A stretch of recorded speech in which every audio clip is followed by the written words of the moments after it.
On this episode of Hudson Valley Hustle, I'm joined by Matt Donnelly from Ash Hopper. They're a skincare company right out of Warwick, and the company was started by Matt and his wife Thena 4 years ago when they both left their careers to do this. It's a great story. He's awesome. Hope you enjoy.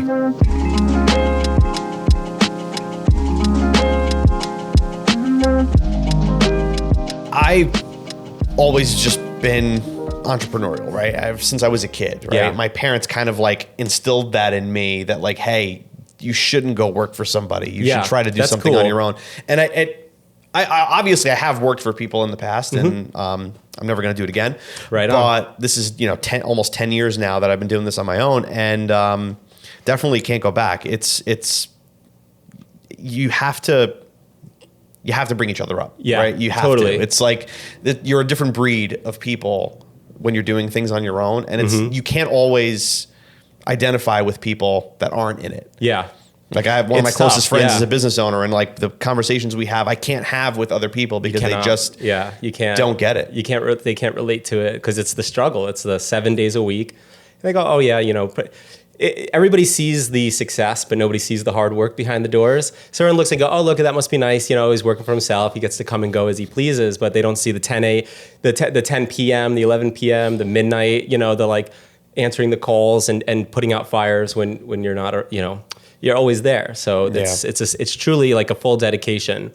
And then that comes finding the balance between like, your workplace and then your home place. When they become the same thing, you have to like really balance it. We got out of balance like last year. It was like super out of balance because we were there was nothing stopping us from creating this brand, nothing stopping us from creating this business.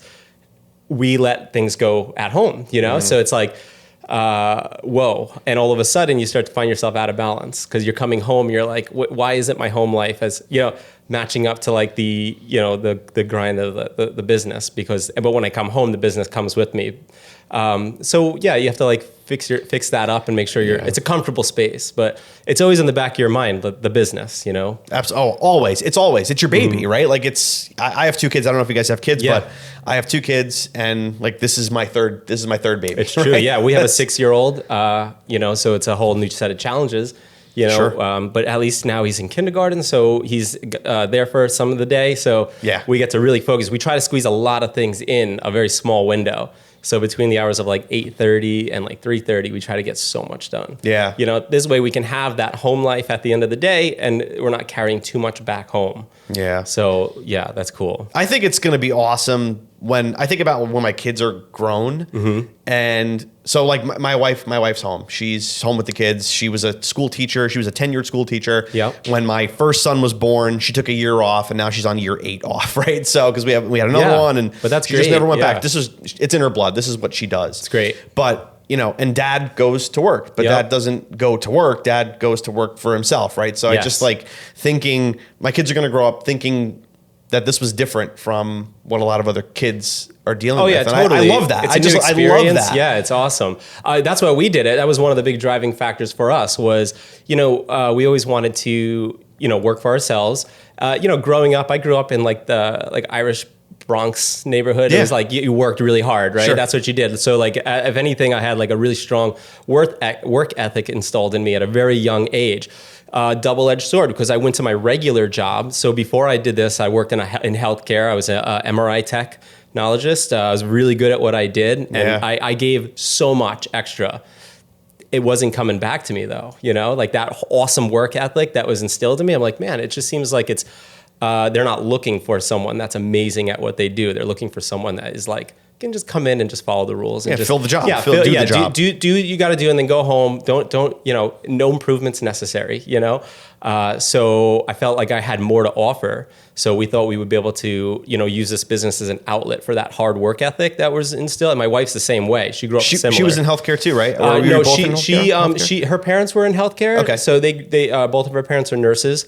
So she's been around that her whole life. But no, she was in the health and beauty or the beauty sector. Oh, gotcha. Yeah. So she's like a classically trained artist. She's amazing, super talented. Like can draw like a picture that you would think was real, like a real photograph. Nice. It's really eerie. But yeah, she was able to take that same artistic talent that she had for sculpting and creating. She used to carve ice and things like that. And then she found that it translated really well to hair. So she started cutting hair. So she got her cosmetology license. And this actually all stemmed back from starting the soap company.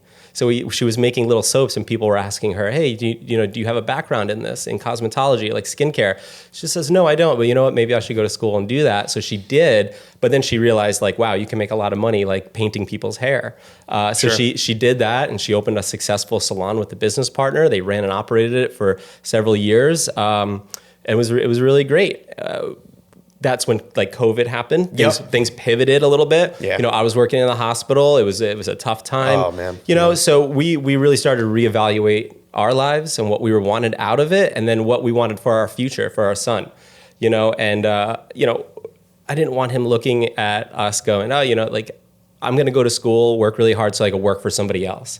I want him to be like, I can make my own, like I can start my own robotics company. I don't have to go work for Elon or something. I can start my own thing.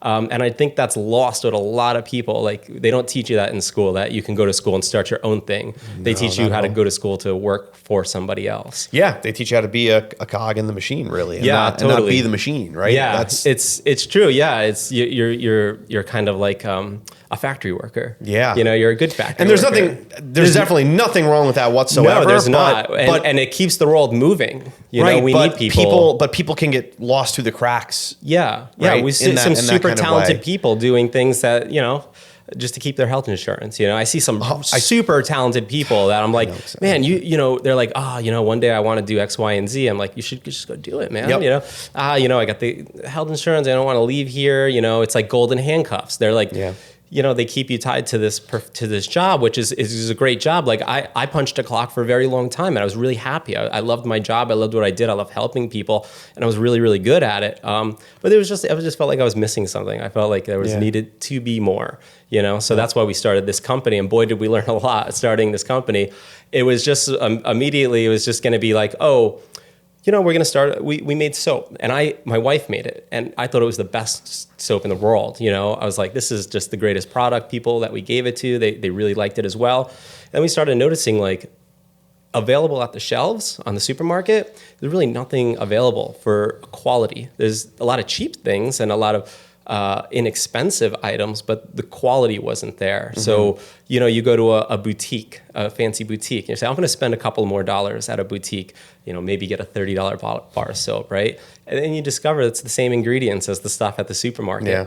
So, and then you're like, well, maybe I'll go to a market, like a farmer's market, and find someone. And you go there, and they just got every hobbyist under the sun selling products, And when we first started this business, I was like kind of shocked by the amount of trust that people had, just randomly going to a market, buying something that you're going to go put on your skin and use in the shower and use on your kids, and not really asking any questions, just pure trust. Yeah. And I feel like that's something that was instilled in people, to trust brands like television programming, things like that. Yeah. There was a whole lot of trust that those big guys developed, and people passed that just kind of along. So one of the big things that we use is education.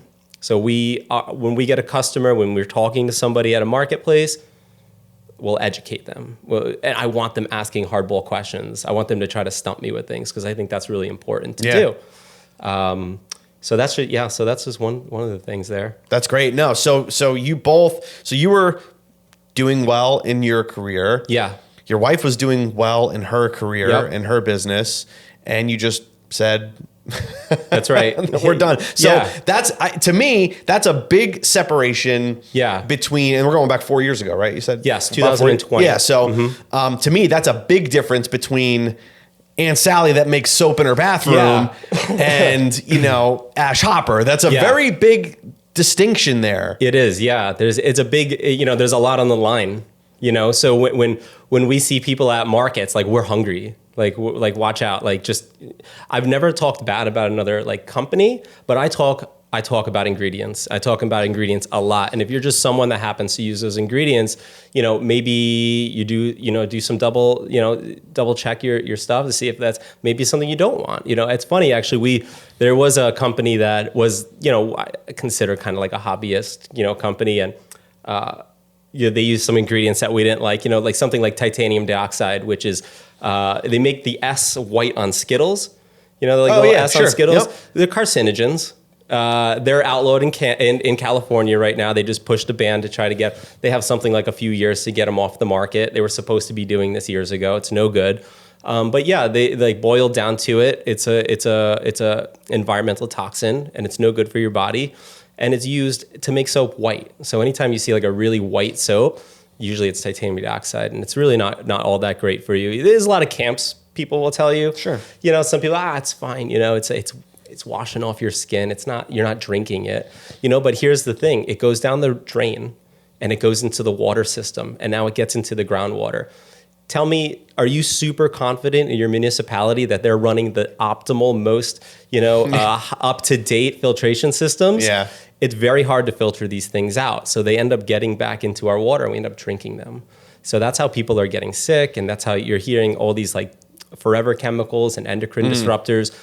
It's not necessarily the product getting back into you by going like this. It's you're drinking it later on in life. And that's where it gets pretty crazy. Yeah. So we don't ever, talk bad about people. We talk bad about ingredients. So this particular company, actually, I saw like a couple of weeks ago, they said that they were like getting that out of their product. And I was like, oh, that's amazing. Oh, gotcha. You know, I hope that maybe we had something to do with it, Sure. you know, because we talk loudly about this stuff, and maybe, maybe that'll instill them to just be a little bit more careful about what they're doing. And, I'd love to see more skincare brands on a smaller scale, because that's how you really control quality. Right. You know, we make things by hand, we quality control everything. Like if there's a ding on a product, like I'll remove it. I never want someone having that first experience to be like a bad experience. I want them to have an amazing experience from the very beginning. So strict on quality control, strict on ingredients. My wife handles the formulations. She's like a mastermind at that. Where does she learn that? Where does she pick that up from? So that's, if you get into this space, you can pay somebody to do formulations for you. And Okay. a lot of skincare brands will do that. Okay. They'll say, hey, here's what, and a lot of ingredients sometimes, formulations are built on SEO, because you want to have an abundant list of ingredients in your product, even though they may not even be really helpful. So they're like putting these in. So she basically did it 20 years, trial and error, just formulating things for ourselves, for friends and family, learning. She was very big in the chemistry space, because hair is it's very chemistry based. So she learned how to formulate chemistry in her hair profession. And she's just very intelligent. A lot of reading, a lot of understanding like different chemical components, and then just really putting things together, really tiny. Like you want to do small changes, and over a long period of time, you'll see that growth. So we're just always sharpening the knife, kind of say. Yep. And that's how we formulated a lot of our ingredients. A lot of reading, a lot of self-taught stuff, but time, which is something that a lot of people don't have to invest in their product, is 20 years. So they'll pay someone to do that. But you can tell who did it from like the ground up, and then who did it from like just somebody buying something. Yeah. Do you guys have a space that you operate out of, or is it? We do. We have a 900 square foot space in Warwick, great. New York. It's like a retail shop, right? That we've transitioned into like a more of a manufacturing space. Oh, can you shop there still? You can, yeah. Oh, you nice. can come in, you can check it out, and it's really cool. Like sometimes you'll see Thena like doing a pour in the back. Yeah, You yeah. can come in and check it out. We're always working in there. That's pretty much where we live, so we're always there. But it's a good headquarters. We're slowly growing out of it already, though. We started this business in our garage. So we started in our little 2-bay garage, making soap, pouring soap, battling the elements that garages have. Summertime it's hot, and in the wintertime it's really cold. So you're always like trying to figure out like the best way, and temperature, all these things, because it's chemistry, affect the product. Oh, so sure. yeah, so now like moving into a more climate controlled space, Yeah. it was a game changer for us. We store a lot of our bulk still in our garage. Okay. So we get 55-gallon drums of oil. That's how, and our facility right now is just a little too small to hold all those. Yep. So basically we keep raw goods in the garage, and then we decant them into smaller bins and bring them to the shop. Nice. And that's where we're working out of. And the ingredients are amazing. They're amazing ingredients. Organic, EcoCert, Cosmos approved oils. It's like the gold standard for organic ingredients. They're very, very good.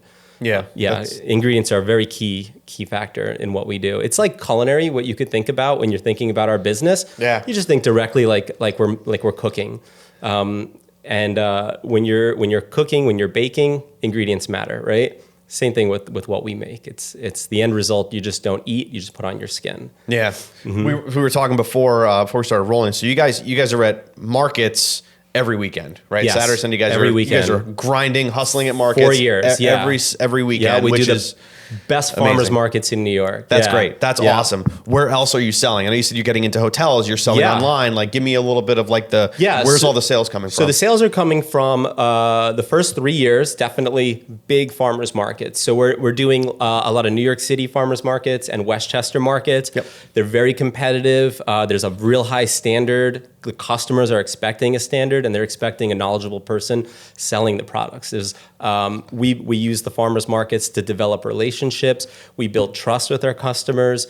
We're always adding value too. So if I get somebody coming, if somebody's buying a product and they seem like they're very interested in it, I'm going to throw them something for free. I'm going to give them something in the bag. I'm going to add value to it. If they're really looking at one of the oils that we sell, even if it's like a $30 oil, but I see that there's potential here for a customer to come back and they're really excited. I want to capture that, so I'll throw a freebie in. Yeah, I'll great. be like, this one's on me. Get out of here, really? No, tell me about it next time. Now on the second time they come back, they're going to tell you all about, hey, that product that you gave me was really good. I'm like, oh, you like that? You got to try this. Oh, cool, I'll take one, Yeah. And then next thing you know, now we're in their minds, now sure. We have our products there. They may not have wanted an oil, but they got an oil, Sure. and now the oil's working well for them. One-on-one is huge, man. Like you can't beat one-on-one sales. It's amazing. But it's also very difficult to scale, like we talked about, right? Yeah, right. We're doing one-on-one at that point. Yep. Yeah, so you're really building. So over 4 years, we were able to successfully convert a lot of those. We try to convert a lot of those into online sales. Nice. So anytime somebody shops with us at a market, they're going to get an email. Perfect. It's going to be a $5 off coupon directly for use on the website. So it's not even a percentage. It's just a flat $5 off. Yep. Always incentivizing, like free shipping. We'll do if it's raining outside, you'll get a 10%, a 15%. Yep. We're always we don't try to spam too much with emails, but emails are huge. So we'll try to do like a once a month, maybe every 2 weeks kind of deal. Perfect. So that's markets. And then there's like special event markets. So there's like your farmers markets, but then there's like trade shows. Yep. Excuse me. A more curated shows, which are really great for us.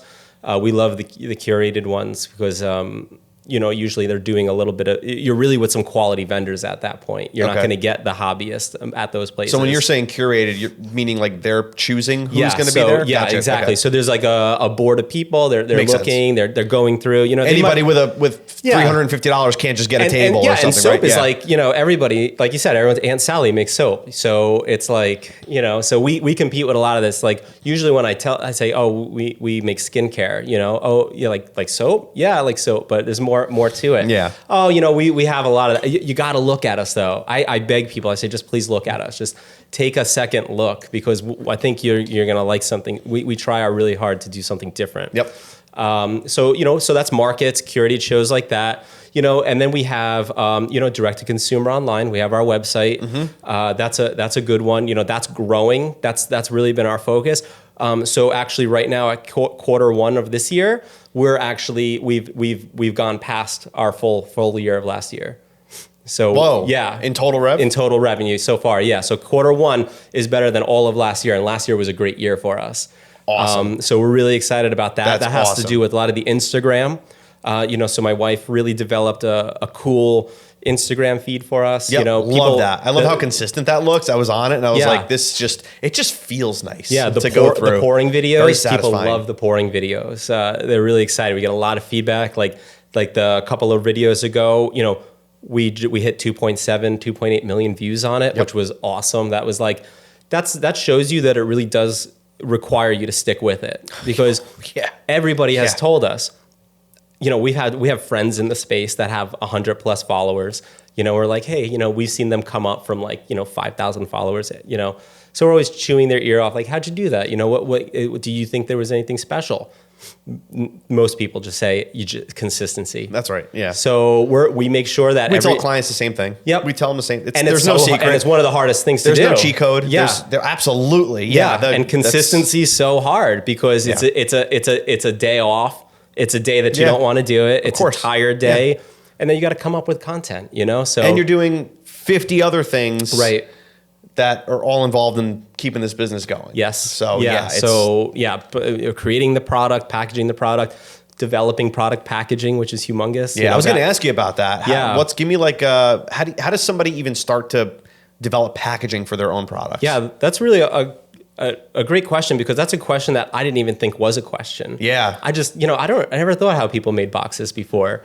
So our first year, we worked with a company, what's it called? It's like a Fiverr kind of thing. Yeah. Okay. We found a guy, like Upwork or something, or Elance or whatever. Yeah, it was, I forget the name of it, but it was one of those, where like they're an intermediary. They have the designers and then they hold the money for you. Yep. And we found a guy in Norway. And the reason why we had like 10 people, basically you put out what you're looking for, they'll give you the top 10 picks. Absolutely. And then you go through them. We talked to so many people. We talked to a lady in Massachusetts, and she goes, oh, I know exactly the way we should style this for you guys. Talked to a lady in like Seattle. She said the same thing. New York, same thing. She's like, I know exactly what we should do for you guys. And then I talked to this guy in Norway, right? Because it's the internet and it's great. And he looks at our stuff and he goes, oh, he goes, you guys have a terrible setup, awful layout. He's like, and I was like, this is the guy. This is the guy we're going to go with. The guy that's going to be honest with you and not try to sell you something. And he has no idea about like an American style farmer's market. Right. He has no idea about the tchotchkeness of it and the hobbyist.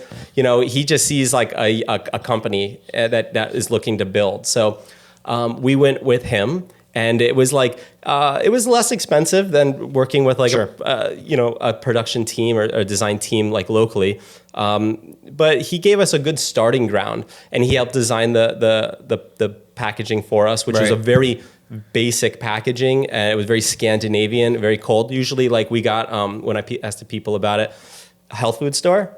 That's what people said. Oh, it looks like it should be on a health food store. And that's, we didn't know what we really wanted. So we ran with that for a year and it looked really good. We got the boxes done from a Canadian company because we're always looking for sustainability packaging. Yep. So it's FSC certified paper, it's vegetable-based inks, and, it's got a smaller footprint and they're a really good company. They were called No Issues. So we worked with them, they designed the packaging, and then we worked with that for a while. Over that year, we've developed like our three so we have like three core products, which is our oil formulations, one for the body, one for the face, and then one for like spot treating everywhere in between. Okay. We really quickly realized like, wow, these formulations are amazing. We're making more money selling the oils than we do making the soap. So it's really hard to make. It takes a long time. It's very expensive. But the oils, it's there's a little bit more meat on the bones there because, buying them bulk and we're able to formulate them down and make a little bit, and they're easier to produce because you're blending oils at this point. Gotcha. And so we were like, these need really good packaging. So we got to upgrade this. This year we worked with a company in Chicago. So it's like, they were called it's funny because they're called the Paper Tube Company and they make paper tubes. And this was one of the largest investments to date. So we paid about $10,000 for the design work and for the first round of packaging. And brother, I tell you, it's a game changer. That's great. There's a huge difference. You could tell that we saved money on the first time and that we spent everything on the second time because it's a night and day. And so far the results have been really great, easier to get onto store shelves. Which brings us back to like, our other stream of revenue, which is wholesale. So getting into like stores, we don't want to we're not like a Target, Whole Foods brand. We're not really looking to be in those big places. We like more curated shops, people that are able to be excited about our product. A lot of local guys work really well for us because, they want to tell people more about it. Sure. And we're trying to build this like organic growth rather than like doing a deal with like one of these big guys, where you're doing a lot of volume, but the prices are really low and they're taking a lot of the percentage. Yep. We kind of want to be in control of that a little bit more. Not to say that if the big guy didn't ask me tomorrow, we'd have a conversation, but of course, Yeah, we just found success working with smaller Yeah. smaller boutiques and things like that. But you also don't want to. You don't want to like downgrade your quality. You don't want to downgrade your integrity. You want to still be able to do the thing that you guys like to do, and the thing that you want to adhere to the quality that you guys set. Yep. It's really hard to do that when I need 250,000 bars by next week. Yeah, you'd have to scale tremendously, and you'd have to, which we'd love to do one day. But I just wouldn't, rushing it is usually, I feel like, how you get yourself into trouble. Absolutely. Exactly. Like I watch a lot of Shark Tank and Love I see it. these guys get in trouble all the time. Like, absolutely. They're like, oh, we did a deal with something like Walmart or something. And they're like, can actually bury them. Not much. Yeah. Right. Yeah. You see they're in like 300 stores across America, but they're like not making much money, or Absolutely. they're 100K in the hole. Yeah. And they're like, oh, next quarter will be better. Next year will be better. I'm a bigger fan of the get rich slow. Yeah, I think that's a great way to say it. Yeah, and we're trying to build an organic, strong structure that really can't be moved, a strong foundation, to build upon. And then we could start experimenting with like, oh, let's go, what we make is really cool to scale because we're not food. It has a longer shelf life. Oh, of course. We made our product square. So we sell cubes. They fit great. They ship great. We built a really cool delivery system for our soaps. Like we build these like wooden bins.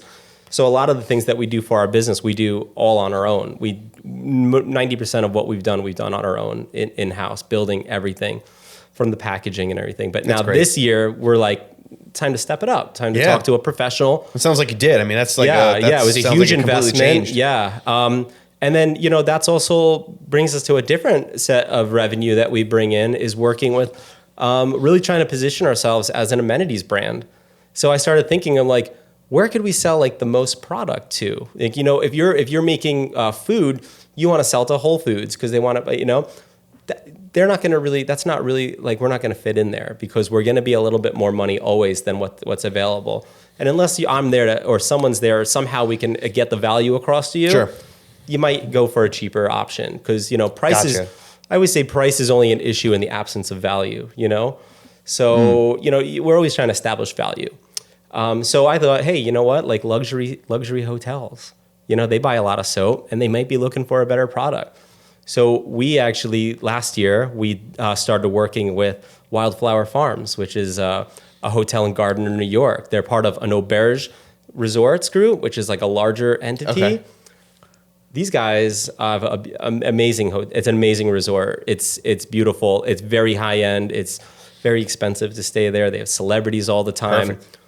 1 year of working with them to try to get our products in there. They had a very expensive soap company in there already that was kind of like fancy.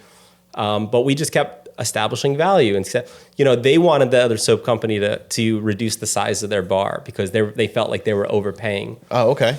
They didn't want to do that. So we were like, I could definitely do that. How big do you want it? So we were able to come down on the right size for them. We were able to pivot on the customization portion of it. So they were able to make it look the way they wanted it to look. That's great. We were able to scale that, no problem. We're doing like 1,200 bars a month through that resort. That alone. one resort. That one That's resort. Fantastic. Yeah. And we're getting like celebrities to use our products. Like we haven't had anybody like do the Instagram yet. Yeah, I was going to ask you about that because your brand is begging. It's begging. For I'm just waiting. An influencer. I'm waiting for to the just right. Pop off. Yeah, like we're waiting for someone especially at that resort. I feel like someone's gonna one day. Well, do you have anybody reaching out to influencers, even not even necessarily on like the large, gigantic influencers, but even on the micro influencer? Yeah, so I would say level? that's really hard to. One of the challenges with that is filtering out who's real.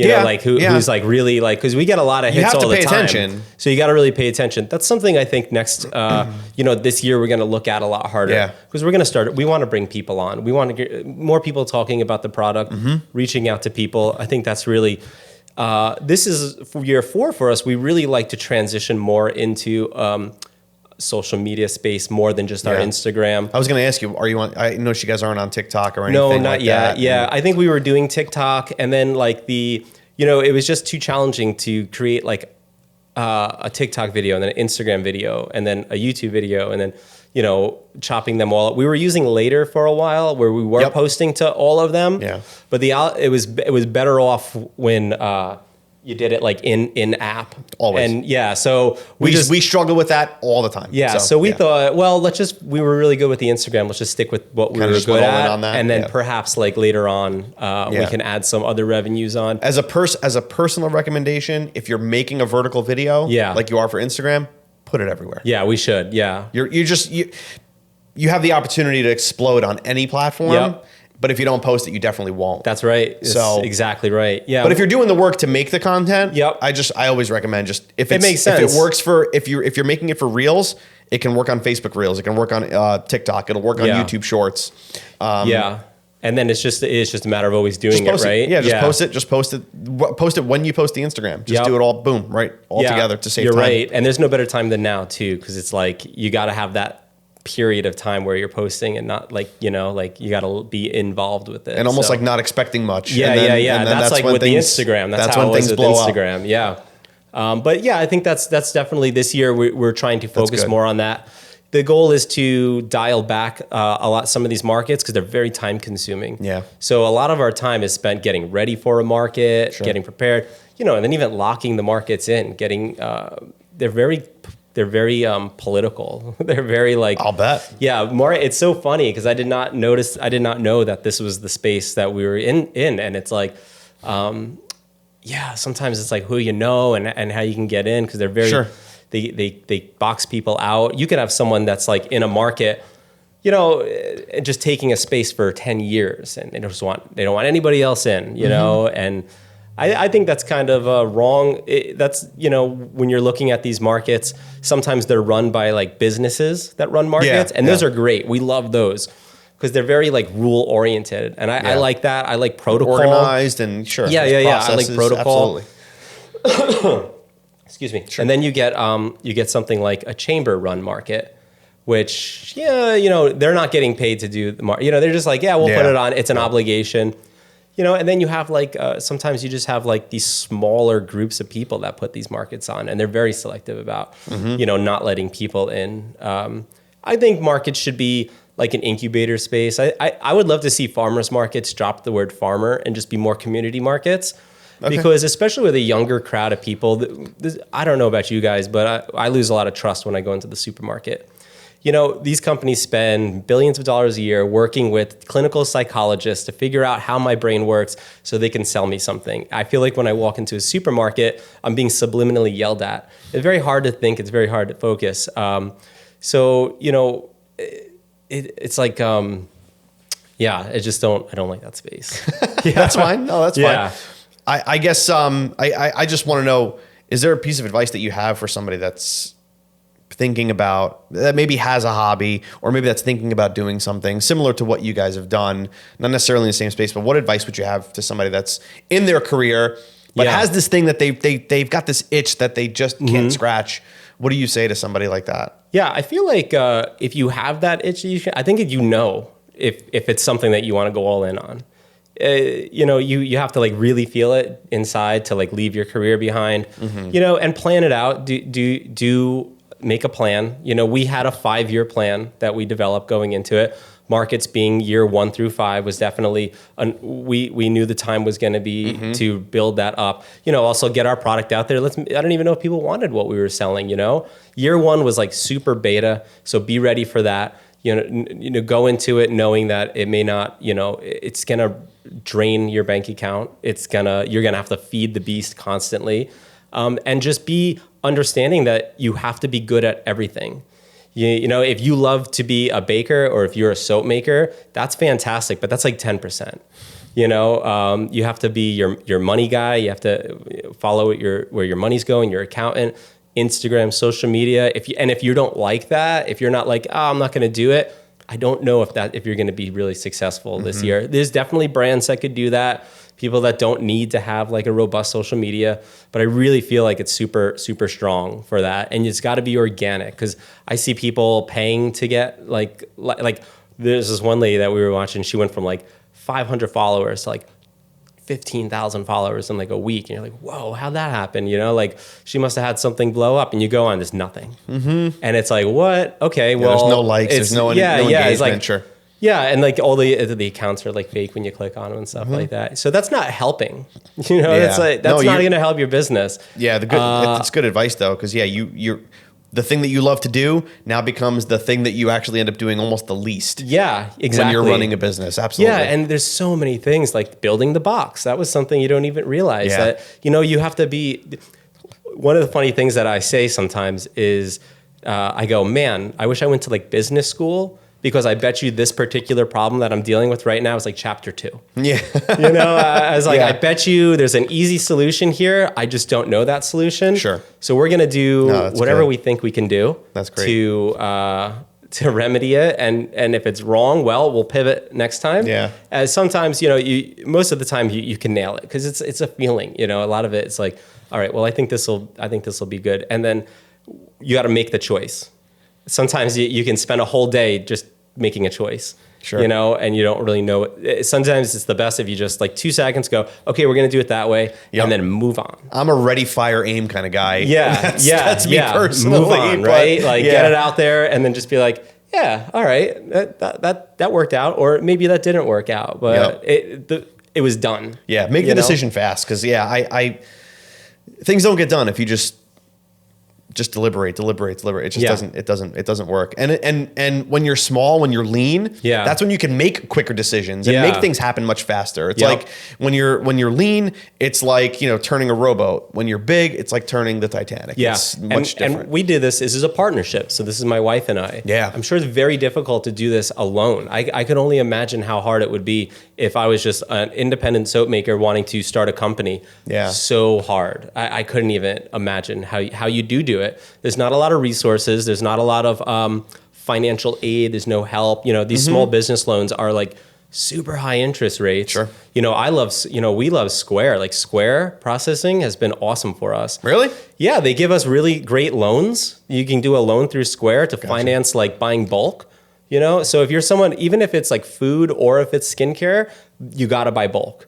You got to buy the biggest drum you can get so that you can keep your costs down. Because the idea is making that soap, keeping the quality. So you never want to, I would never lower my product's price by buying an inferior product. So even if I have to raise the price, that's okay, because my customer base, we've cultivated a customer base that they like to know what's going on. Yeah, sure. And we'll tell them, hey, you know what? Blue tansy oil went up, you know, it's 50 cents. So we're going to have to increase the price just a little bit. But Square, like the credit card company, the Square they're financing something? They finance, yeah. That's so great. they give us, we were like nervous. I was like, oh, wow. They gave us like, it was like the first one was like an $8,000 loan. It's like, that's weird. Like, should we just take it? Yeah. It's like, they give you like, it's a fee. You pay like a lump sum. You could figure out what the percentage is. They call it a lump sum, but there's a percentage of it. Rather than interest? Yeah. So you could look at, there's no interest. Gotcha. So it's just the cost of borrowing money. It's just the cost of borrowing money. It's a flat fee, you know, which is great. And small business loan, I didn't know that. $20,000 loan through SBA at 18% for 36 months. You know, you start to pay back a lot more money. Yeah, that's Square loan, you know, $10,000 flat fee, which is like $500. And then you pay it back through percentages of each card transaction. So every time someone taps, they just take a little piece of it. You could pay a $10,000 loan back in just a couple of months. Yeah, that's great. As opposed to 36 months. Then people go, oh, you know, but you're not building, business credit, you know, through the traditional financial system. Well, I'm not a fan of the traditional financial system. That's right. So I see a new ecosystem developing. That's great. And we want to be part of that. So we're actually building that credit line, but we're just doing it with a different company rather than just the banks, you know? Yeah, 100%. And I don't think Square's going anywhere. We also have another one called Stripe. Yep. Stripe uses I use them for our credit card processing. For online sales. And they offered the same thing. So Perfect. we use those to buy bulk. So we'll get our 55-gallon drums of oil. You know, everything that we get is organic, and most people don't even realize or know. And then when you're looking at like why a soap costs $13, a 55-gallon drum of something like safflower oil is about $1,100. A 55-gallon drum of safflower oil that's organic EcoCert is like $3,000. Mm-hmm. Is it? They look the same, they sound the same, they smell the same. They're just in different drums, you know? Yeah. But one of them is a much higher quality standard. It's been tested, and that's what our customers have grown to expect from an Ash Hopper product, is that they're getting the best quality oils. And we try not to beat people over the head with the price too, because skincare brands can get astronomical. Oh yeah, yeah, absolutely.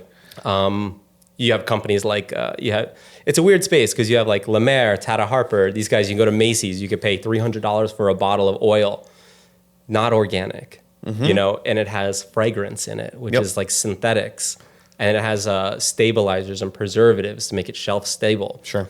We found a real niche by selling fresh skincare. So we work with companies to get fresh pressed oils that are organic, that have a shelf life, right? Things don't have shelf lives anymore. Yeah. Things that have a shelf life are usually better for you. Yeah. So you want something real. You want things to go bad. Sure. When someone looks, they go, this has a 1 year shelf life. They go, I go, dude, that's normal. Like you don't want something that sits around forever. You want things that go bad. Like when you get bread from the market and supermarket sits on your counter for like 3 weeks and it's still good. Yeah. Or do you go get a loaf of sourdough from your farmer's market? You may have 2 days. That's right. Exactly. I would rather have the sour. We just do that same thing, but with skincare. Love it. That's a really cool niche that those big guys cannot do. They can't touch. Sure. And then the hobbyist doesn't want to touch it either because it's very expensive. It's on the other end of the spectrum, sure. So we find ourselves right in the middle by offering, high quality luxury goods at an affordable price with education, honesty, built on family values, and people can connect with that. It's a face, Yep, perfect. I always say that people will connect with people over a brand, and like 100%. And we're starting to see like these big companies, they're very faceless. They're losing a lot of trust. Absolutely. There's if anybody's thinking about doing that thing that they want to do, starting the business, I think right now is the perfect time for it. It may seem crazy because they tell you about the rising price of goods. Sure. They tell you about this and they want to kind of startle you a little bit. Yeah. But really, you got to get in there. You got to get it done. And there's a maker's movement happening. People are tired of the big business. They're tired of the big brands. They're tired of being kind of taken advantage of. And they're looking for quality, and quality is hard to find nowadays. I love it. Yeah. I'm going to open this. Yeah, go ahead. Because it smells amazing. I appreciate you bringing this. And while you give the rundown of how people can get a hold of you and shop with you. Yeah, so you can find us at a variety of farmers markets. We have them listed on our website. What's the website? On Saturdays and Sundays, we're in Terrytown. We're in Hastings on the Hudson. Awesome. We're starting Irvington this year. We do Beacon Farmers Market, which is a fantastic farmers market on Sundays. Really good group of people. We do. You can get us online at ashhopper.com. You could reach out to us. These soaps. This is a 6-pack bundle of what we offer to hotels. Oh, nice. So this is how a hotel amenity would come. It's a 1.5 ounce bar soap, full ingredient, organic ingredients. We lean on traditional perfumery techniques. So we blend all of the essential oils in-house to create those scent profiles. And they invoke emotion. You don't get that with a synthetic ingredient at all. When you smell a synthetic, it smells very sterile. It doesn't, like you go, it smells nice. That's rose clay in that bar. There's also colloidal oatmeal. That particular bar is a top third selling bar. It's Egyptian rose geranium with the South American grapefruit. So the bar starts floral, but it finishes sweet. And a little bit of that clay and that oatmeal really, really feels nice on the skin. My wife's gonna love these. She's gonna love them. Probably end up ordering.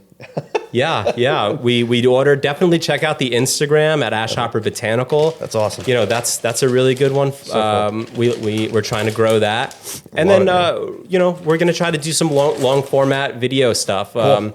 YouTube and things like that, bringing people into the studio, into the shop. Perfect. And then watching us create our products. I love it, man. Yeah. Well, I appreciate you coming here. This was great. Love the conversation. Yeah, thank you very much for having us. And check it out. I can't wait to give these a try, man. Yeah, man. Thank you so much. I appreciate you guys.